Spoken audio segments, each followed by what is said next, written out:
the MySQL Workbench.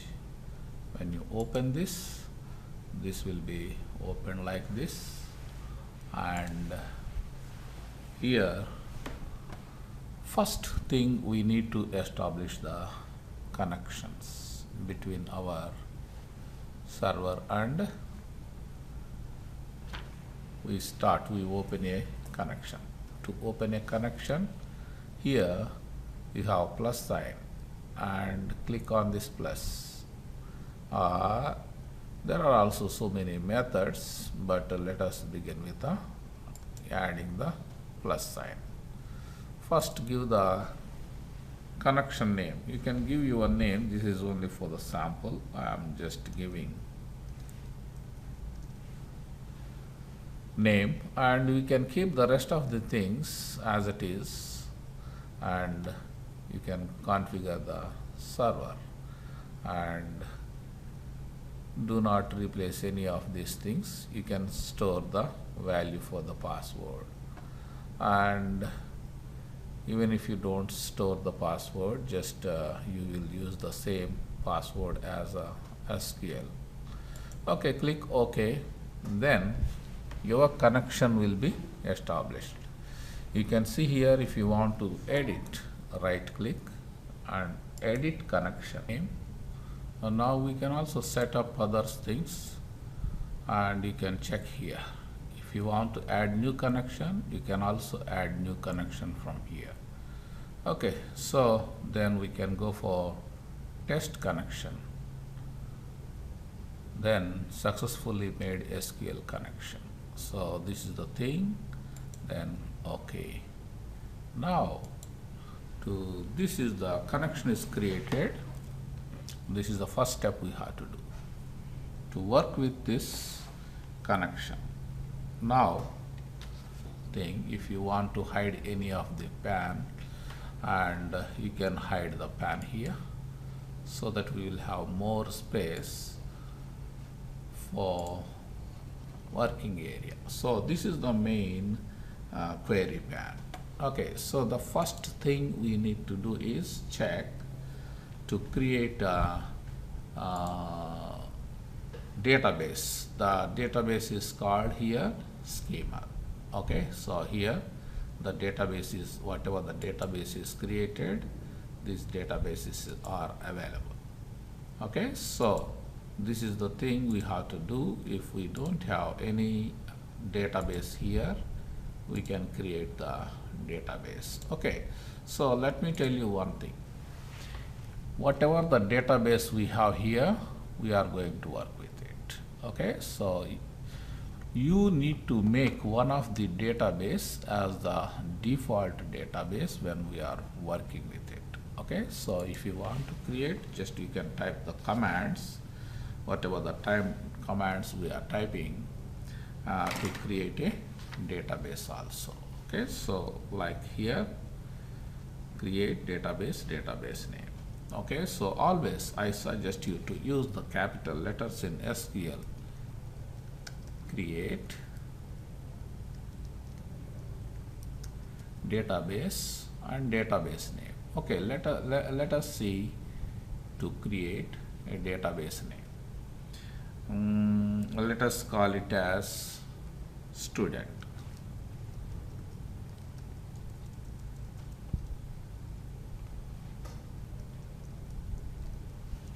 Semicolon.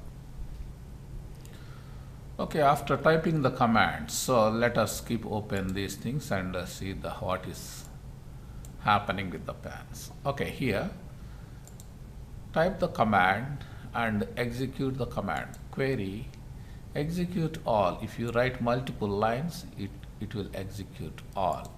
Or we can select one command and execute one line. Okay, current statement. So that's the thing. Okay, let us query, execute the selected one, execute all. Then you can see the output. So create database is created. Now, so the database is created, but you cannot see the name immediately. So when you want to see the name here, right click, refresh all. Now you can see the student database is created. So here in the database you don't have any table at the moment, and we only created the database. So this is the first step we have to do. So after creating the database, the second important thing is, let us make this database as the default database. Right click here, set as the default scheme, so that whenever we are opening this connection again, whatever the commands we are typing here, that will be applicable for the default database. That is the purpose. Okay, so we can create the tables. That's the first thing, we have to create tables. Then we can do the rest of the jobs. Okay, so here when we want to create a table, we can type the command, or we can also visually go for creating a table. Okay, let us try to create a table here. You can create here. So you can also give the name for the table, and you can add the column names here one by one. So that is one of the method. You can also type the command. Okay, let us see first. Try to create a table using the statements. Okay, so just okay, this is coming in one line. Okay, so we can use in one line, or we can also make it into form, multiple lines. So when you use this, it will give you the formation. Okay, so field name, data type, and size. Field name, data type. Okay, now here we can select this command, and you can also use these tools. Here, execute the selected. So you can see the result, the student table is created. Now when you refresh, you can see there is a table created here in the schema. Schema means database. Okay, the field names it is showing very clearly. So field names and data types and size, field size. Okay, so like this we have to create the tables. So we can create all the tables here, whatever. So we can type in single line also.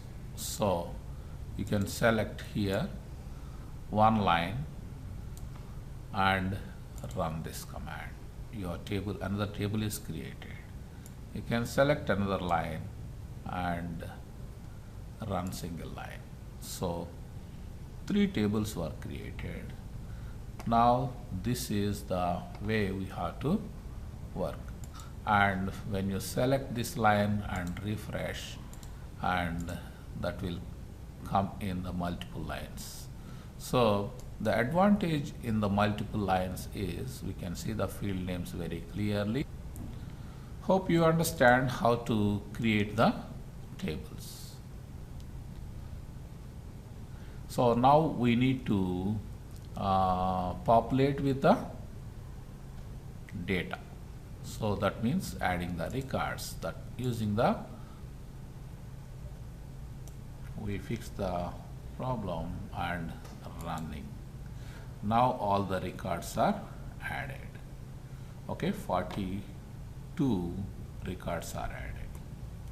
Okay, so this is the way we need to insert the values.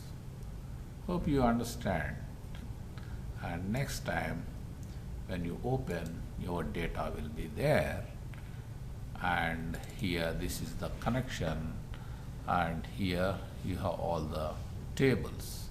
And now let us run the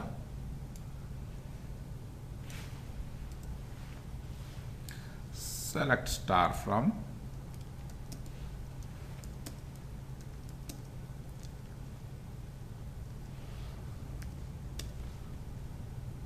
so this is we can select one statement and you can see your data is available here. So the statement is running perfectly and your data is displaying here right below. Okay, so all the data is available here.